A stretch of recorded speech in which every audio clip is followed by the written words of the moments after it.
আসসালামু আলাইকুম everyone, good morning. আরও একটি নতুন ব্লগ ভিডিওতে তোমাদের সকলকে এত ভালোবাসা জানিয়ে আজকের ব্লগটা কিন্তু শুরু করে দিলাম।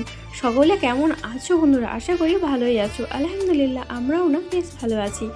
ভালো রাখার মালিক মহান আল্লাহ তাআলা, যেমন রেখেছে যা রেখেছে আলহামদুলিল্লাহ। তো বেশ তো কয়েকদিন বৃষ্টি হচ্ছিল, ওই কারণে জামা কাপড়ের অবস্থা চারদিকে যেন এলোমেলো হয়েছিল। তো আজকে জামা কাপড়গুলো সব কেচে নিলাম, আর কাঁথা বালিশ যা ছিল সবগুলো রোদে দিয়ে এলাম ছাদে। রোদে দিয়ে নিচে যে কাজকর্মগুলো ছিল ওইগুলো সব সারলাম। আর আজকে জানো তো অনেকগুলোই বাসন বেরিয়েছিল, ওই কারণে বাসনগুলোকে সব নিয়ে চলে গেছিলাম ছাদে। তো ছাদে বাসনগুলো ধুলাম, ধুয়ে নিয়ে এলাম। আর এই যে বাসনগুলো দেখছো না, এই বাসনগুলো যে সকালে জল খাওয়া হলো তারই বাসন এইগুলো। তো যাই হোক, চলো ওইদিকে তো ভাত বসিয়ে দিলাম দেখলে একবারে ছোট্ট হাঁড়িতে। এই কারণে আজকে বানাবো বিরিয়ানি। আর ছেলেরা তো বিরিয়ানি খেতে খুবই ভালোবাসে। আমার দুই ছেলে হচ্ছে বিরিয়ানি লাভার, কোনো কিছু খাক না খাক বিরিয়ানিটা একটু খেতে খুবই ভালোবাসে। তো যাই হোক, চলো এখানে টকের ডাল রান্না করার জন্য মধ্যে দিয়ে দিয়েছি দেখো ছোট ছোট করে গাজর কুচানো করে দিয়েছি, বিনস মানে সব সবজি কয়েকটা ছিল দিয়ে দিয়েছি একটু একটু করে। আর দিয়েছি আমসোটা।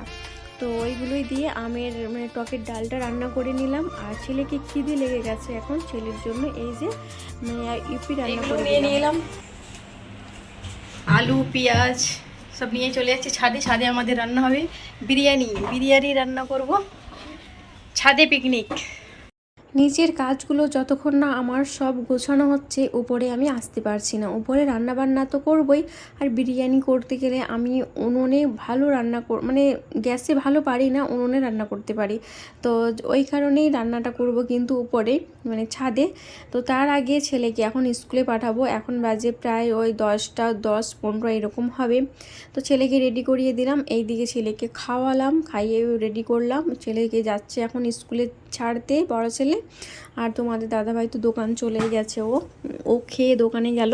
আর বাড়ির কাজগুলো তারপরে আমি কিন্তু সেরে নেব, কেননা দেখো ছেলে যতক্ষণ না স্কুলে যাচ্ছে মনের মধ্যে একটাই থাকছে ছেলে কখন যাবে স্কুলে। তো ওইদিকে ছেলে তো স্কুলে চলে গেল।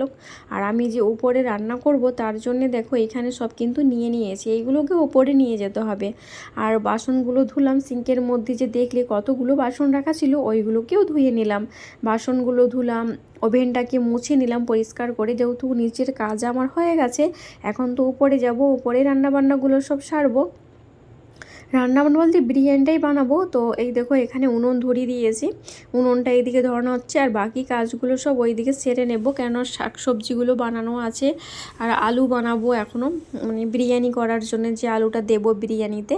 তো চলো এইদিকে আলুটাকে ভালো করে ছিলে নিই, তারপরে আসছি।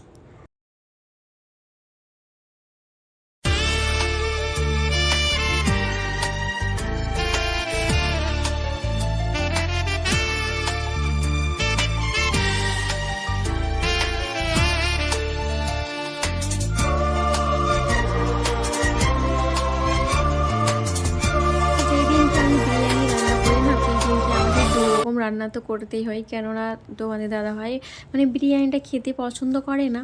ওর জন্য একটু সাদা ভাত রান্না করতে হয়, আবার সাদা ভাতের তরকারিও রান্না করতে হয়। আবার এইদিকে বিরিয়ানি রান্না করলে বিরিয়ানির জন্য সব কিছু প্রস্তুতি করতে হয়। তো দুরকম রান্না আমাকে সেই দিনকে করতে হয়। তো দেখো এখানে বিরিয়ানি রান্না করার জন্য আলুগুলোকে বেশ ডুমডুমো করে বানিয়ে নিলাম, পরিষ্কার করে ধুয়ে নিলাম। ধুয়ে এখন দেখছো কড়ার মধ্যে একটু মানে ফুড কালার দিয়ে দিয়েছি, দিয়ে ভালো করে লাল লাল করে ভেজে নেব, কেননা বিরিয়ানিতে দেওয়া হবে না, ওই কারণে চলো ভাজাটা করে নিই। আর এই দিকে এখনও কিন্তু শাকসবজিগুলো এখনও কোনো কিছুই বানানো হয়নি। কত শাকসবজি নিয়ে এসেছে দেখো, এইগুলোকে কয়েকটা ফ্রিজে রেখে দেবো, কেন এত শাকসবজি তো এখন আর রান্না করা যাবে না, রান্না করতেও পারবো না, অনেকটাই লেট হয়ে গেছে। রান্না করতে করতেই কিন্তু অনেকটাই সময় চলে যায়। আর উনুনটাও আজকে আমার সাথ দিচ্ছে না, ধুয়ো হচ্ছে বারবার। তো একবার করে ওইদিকে সবজি বানাচ্ছি, একবার করে এইদিকে উনুন দেখতে আসছি, কেননা ধুঁয়োটাও হচ্ছে উনুনে। তো ওই কারণে একবার করে উনুন দেখতে হচ্ছে। তো যাই হোক, আর বিরিয়ানি এইদিকে মাংসটা কষানো হয়ে গেছে। আর এই যে দেখো আমার বিরিয়ানির ফাইনাল লুক। এই কারণেই আমি একটা বড় জায়গার মধ্যে ঢেলে নিয়েছি বিরিয়ানিটাকে, কেননা ওই হাঁড়িটাকে নিচে আর নিয়ে গেলাম না, ওপরে ভালো করে মেজে পরিষ্কার করে তারপরে নিয়ে যাব, কেননা অনেক কালিক থাকে না। আর নিচে নিয়ে যাব, নিচেটাও নোংরা হবে। এই মাত্রই মুছিয়ে পরিষ্কার করে উপরে এলাম রান্না করতে, ওই কারণে আর নোংরা করলাম না। তো ছেলেদেরকে খেতে দেবো এখন, ছেলেদেরকে খিদে লেগে গেছে, তার জন্য দেখো এখানে স্যালাড বানিয়ে নিয়েছি। তো স্যালাডের শশাটা এখনও মানে ছেলা হয়নি, মনেই ছিল না একবারে। ছেলেরা খাবে বলছিল, তাড়াতাড়ি করে রেডি করতে গিয়ে ভুলেই গেছিলাম শশার কথা। তো যাই হোক চলো, দুই ছেলেকে এখানে খেতে দিয়ে নিলাম, ওরা এই দিকে খাচ্ছে, আমার এখনও স্নান হয়নি। তো ছেলেদেরকে খেতে দিয়ে যাব এখন আমি স্নানে। ছোটো ছেলে যদিও গেছিলো স্কুল থেকে চলে এসেছে, এখন বাজে 2:15 হয়ে গেছে। দুটোর সময় ছোটো ছেলে এসেছে স্কুল থেকে, আর 2:15 খেতে বসেছে। আর তোমাদের দাদাভাই এসে গেছে, ওকেও খেতে দিয়ে দিলাম এখানে, আমিও খেয়ে নিলাম। খেয়ে দেখো বিকেলের দিকে সন্ধ্যের দিকে তোমার দাদাভাই নিয়ে এসেছে ঢোকলা, তো ওটাই এখন খেতে বসলাম। ঢোসা না ঢোকলা কী বলে ঠিকঠাক আমি নামও জানি না, তো যাই হোক। আর এই যে নিয়ে বসলাম একটু খেতে, ছেলেরা কেউ খাবে না বলছে আম্মা যে আমাকে খেতে ভালো লাগছে না, তো ওই জন্যে ছেলেরা কেউ খাবে না, আমি একটু খাবো। আর বেশি নিয়ে আসতেও আমি মানা করেছিলাম যে বেশি নিয়ে আসো না, কেননা ছেলেরা তো খাবে না, আমি আর কত খাবো বলো। আর একাতে এত খাওয়াও সম্ভব না, 4 পিস 5 পিস ঠিক আছে। তো যাই হোক চলো, এখানে দেখো 4 পিসের মতো ছিল, ছেলেরাতে কেউ খাবে না বললো, আমি একাই খাবো। তো দেখা যাক কি করা যায়। তো চলো এইদিকে খাওয়া দাওয়া সেরে বাসন টাসনগুলো সব ধুয়ে নিলাম। ধুয়ে রাত্রের জন্য বানাবো রুটি বানাবার জন্য চলো রুটিগুলো বানিয়ে নিই, কেননা রাত্রে তো দুপুরে তো বিরিয়ানি খাওয়া হলো, আর তোমার দাদাভাই খেয়েছিল সাদা ভাত, তো বিরিয়ানি যা আছে ছেলেরাও খাবে।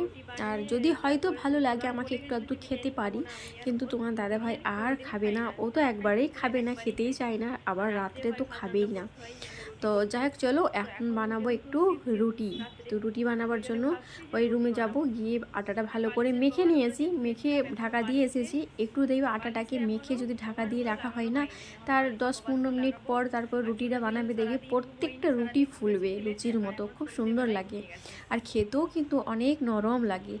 দিকে তো রুটি বানাবার জন্য আটা মেখে রেখে এসেছি, তারপরে দেখি না ছেলে এই রুমে বসেছিল সন্ধ্যার সময়, সারাদিন তো ঘুমোয়নি, স্কুলে চলে গেছিলো, খেলছিল। ও দেখছে এই রুমে এসে দেখলাম যে ছেলে সন্ধেবেলায় ঘুমিয়ে গেছে, কোনো কিছু আর খেলো না। তো যাই হোক চলো এখন আমি রুটিগুলোকে বানিয়ে নিই, বানিয়ে তারপরে ছেলেকে ওঠাবো যদি কোনো কিছু খায়, আর যদিও ঘুম থেকে ওঠে কোনো কিছু খেতে যায় না। তো দেখো এখানে আমি কিন্তু রুটি বানিয়ে নিয়েছি, আর রুটিগুলো কিন্তু আমি পরোটা করিনি, কেননা এই যে খাওয়া হয়েছে না বিরিয়ানির সাথে পরোটাটা একবারেই যায় না, তাই না। তো শুকনো রুটিগুলো করেছি, যদি ছেলেরা কোনো কিছু আর খেতে চায় তো হয় চা দিয়েও খেতে পারে। আর তোমার দাদাভাই বলেছে যে মিষ্টি নিয়ে আসবো, তো দেখা যাক কী নিয়ে আসে, মিষ্টি যদিও নিয়ে যদি নাও আসে তো চা বানিয়ে খাওয়া যাবে। আর বাড়িতে একটু সিমুই রাখা আছে, সিমুই রান্না করে নিতে পারি। তো যাই হোক আজকের মতো ব্লগ এখানে।